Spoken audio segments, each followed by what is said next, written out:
Et bienvenue sur Info 83 en veille coronavirus avec Patrick Issartier, toujours avec moi. Salut Patrick. Bonjour Thierry, tu vas bien depuis tout à l'heure? On sent une petite baisse de régime là, Patrick, non? Non, non, non, non, non, moi ça va très bien, très très bien. Voilà, on est là en télétravail pour vous informer, pas vous divertir parce que c'est pas le propos, mais pour faire preuve pour passer les témoignages. On a eu des témoignages de personnalités du monde sportif, notamment Mourad Boudjelal, Aubin Hubert et d'autres témoignages. D'ailleurs, si vous souhaitez vous aussi nous témoigner, témoigner de la façon dont vous vivez ce confinement ou cette période, eh bien, allez-y. Vos initiatives aussi, parce qu'on se rend compte que là, depuis le début de cette deuxième quinzaine, eh bien, on s'organise et on commence à mettre en place des initiatives. Alors là, nous sommes avec Jean-Marc Montagnac, qui est le secrétaire général du syndicat Autre, c'est-à-dire l'organisation des transporteurs routiers européens. Bonjour et bienvenue, Jean-Marc Montagnac. Bonjour. Bonjour. Bonjour, merci. Comment allez-vous? Tout se passe bien pour vous? Écoutez, tout se passe très bien. On touche du bois, hein, avec, voilà, aussi bien au niveau de notre personnel qu'au niveau familial. Et puis voilà, qu'on souhaite que ce soit le bien pour tout le monde, évidemment, dans cette période. Alors, vous êtes présent pour nous parler justement donc de la situation des transporteurs routiers, qui n'est pas aussi évidente que ça, parce que ils œuvrent aussi. D'ailleurs, on pourrait les applaudir également, les transporteurs routiers, parce qu'ils sont là, ils font le lien entre justement les productions et la consommation, et c'est un chaînon, un maillon de la chaîne qui est hyper important. Effectivement, on s'en rend compte aujourd'hui pendant cette période de crise, mais on le dit très souvent, le transport routier est le maillon essentiel de l'activité économique d'un pays, parce que lorsqu'on le voit très bien, quand il y a des mouvements de grève pour du carburant, pour de diverses raisons, tout le monde a peur. Il faut savoir que dans l'économie française, que ce soit dans l'alimentaire ou dans l'industrie, les stocks sont dans les camions, ils ne sont plus dans des aires de stockage près des magasins. Donc, c'est le maillon essentiel à la vie économique du pays. Et nous sommes, fiers et heureux de pouvoir contribuer à la poursuite de la vie, tout simplement en France pendant cette période de crise coronavirus. Alors, on entend de part et d'autre que certains chauffeurs n'ont plus de quoi pour se laver, pour se sustenter. Qu'en est-il réellement? Alors, ça s'améliore, il ne faut pas être totalement négatif. Il y a peut-être certains endroits encore, quelques points noirs qui subsistent. Malgré tout, on a eu une première semaine où effectivement, on l'a vu, et c'était une grande majorité de cas, il n'y avait plus d'endroits pour simplement aller aux toilettes, subvenir à un besoin naturel. C'était totalement devenu inhumain, ça nous a fait hurler. Je m'en suis plaint au niveau de Vinci Autoroute, qui a très vite réagi, et aujourd'hui, bon, les choses rentrent dans l'ordre. On trouve des endroits, des sanitaires déjà, pour les besoins naturels, pour se laver les mains. On rencontre encore quelques endroits dans des sociétés, lorsque l'on vient livrer, où on nous interdit l'accès à la machine à café, et puis on nous interdit l'accès aux toilettes. C'est bon. Bon, malgré tout, on essaye de repérer ces lieux et de les dénoncer auprès des différents ministères pour que la situation s'améliore. Mais dans l'ensemble, on va dire que sur le réseau Escota, aujourd'hui, les choses sont rentrées dans l'ordre. Voilà, tous les sanitaires, les points de restauration, et je crois même qu'ils vont lancer, je ne sais pas si vous avez l'occasion de les interviewer, mais je crois qu'ils lancent aussi des opérations de café le matin gratuit à destination des conducteurs, et puis le soir aussi des repas chauds. Donc on est sur une voie normale, et ça fait un petit peu plaisir un peu pour nos salariés. Alors, quel est l'état d'esprit des chauffeurs? Justement, on se rend compte qu'ils sont un maillon essentiel de l'alimentation dans le département, dans toute la France, de manière générale. Est-ce qu'ils se rendent compte de l'aspect économique et vital qu'ils apportent auprès de tous les habitants? Ils le savent déjà depuis très longtemps, mais aujourd'hui, oui, ils le savent encore plus. Et et voilà quoi, ils se sont plaints de ces conditions difficiles qu'il y a eu pendant les premiers temps de la décision du confinement et puis de l'arrêt un petit peu de certains services.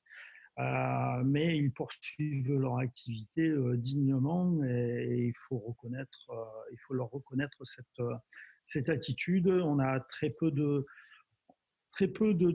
droits de retrait qui se font jour.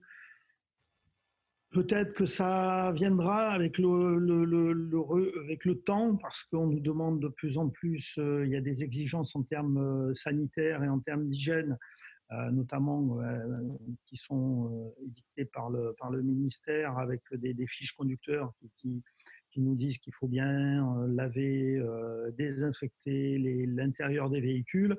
Et les consignes sont tellement strictes que on pourra s'attendre à un moment, faute de matériel, parce qu'aujourd'hui, trouver du gel hydroalcoolique et trouver des lingettes désinfectantes, c'est pas gagné.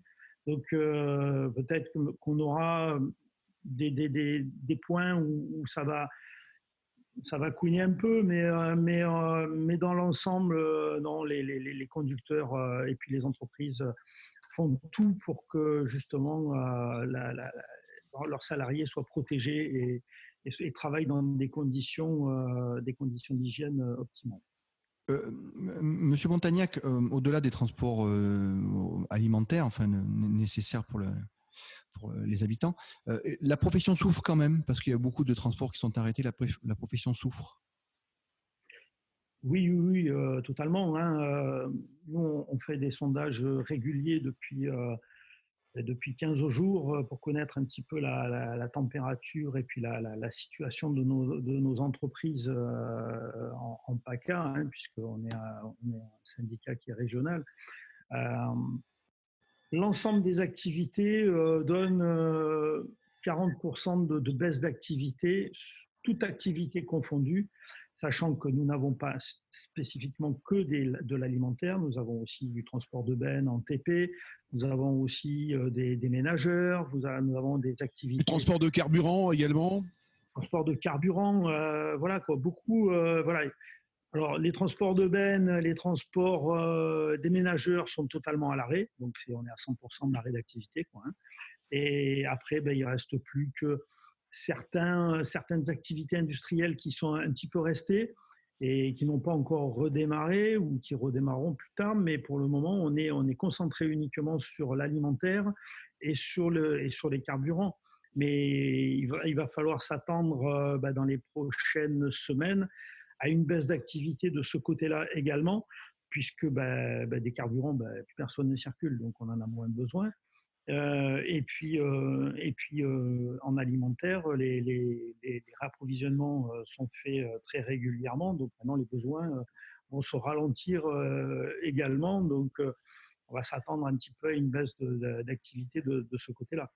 Monsieur Montagnac, quelle est la demande la plus pressante que vos chauffeurs ont besoin d'exprimer aujourd'hui? Est-ce qu'il y a vraiment un point noir pour votre activité?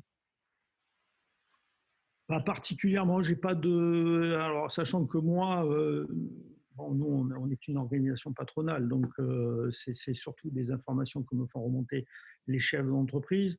Aujourd'hui, de points noirs, je pense pas, mais il y a une attention toute particulière qui est faite justement sur ce qui a ouvert le débat sur les possibilités de pouvoir s'alimenter, de pouvoir se reposer, de pouvoir avoir accès aux sanitaires, voilà, de manger chaud aussi, puisque les restaurants sont fermés.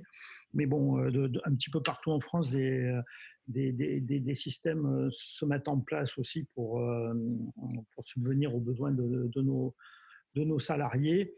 Donc la tension, elle est surtout fixée sur, comment dire, sur sur le côté hygiène et voilà qu'on ait du matériel pour pouvoir poursuivre l'activité en toute sécurité. En tout cas, merci Jean-Marc Montagnac du syndicat, enfin secrétaire général du syndicat. Autre, on a compris, ça roule pour les transporteurs routiers, pour les routiers également, qui sont bien évidemment le maillon essentiel en approvisionnement entre la production et la consommation. Il n'y a pas d'inquiétude à avoir. Ne vous ruez pas du tout dans les commerces, dans les pompes à essence pour faire un approvisionnement démesuré.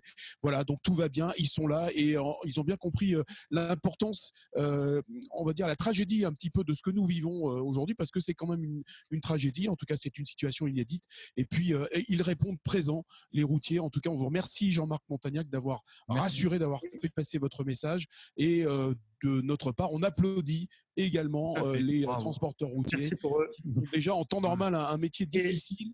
Oui, Jean-Marc Montagnac. Et les transports routiers ont aussi une attention toute particulière pour nos personnels soignants et à tous ces gens-là, parce que ben voilà, c'est eux principalement qui sont les plus exposés aujourd'hui, et donc on a aussi notre soutien plein et entier envers ces personnes-là. Voilà, mais en tout cas, on vous remercie, surtout à vous, voilà, de redonner un petit peu de la lumière sur ce métier-là, parce que dès le départ, on avait véritablement eu la sensation d'être des pestiférés, quoi. Voilà, vous étiez bon juste à apporter une palette et puis à partir.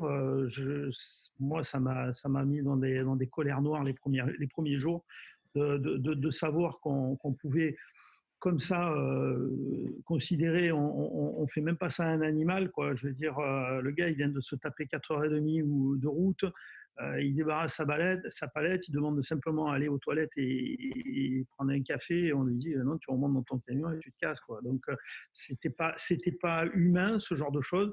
Les choses se sont rétablies fort heureusement, et j'en suis très heureux. Mais et voilà, et puis encore un grand merci à tous nos conducteurs qui travaillent dans des conditions un petit peu particulières malgré tout. Voilà, vous avez tout dit, Jean-Marc Montagnac. Merci à vous également. Merci. Vous êtes le bienvenu sur Info 83 quand vous le souhaitez, si vous avez des messages à faire passer, des informations à donner également. Et puis le côté rassuré aussi est très important. Voilà, merci à vous, merci Patrick. Et merci à tous les chauffeurs qui nous alimentent régulièrement. À bientôt sur Info 83.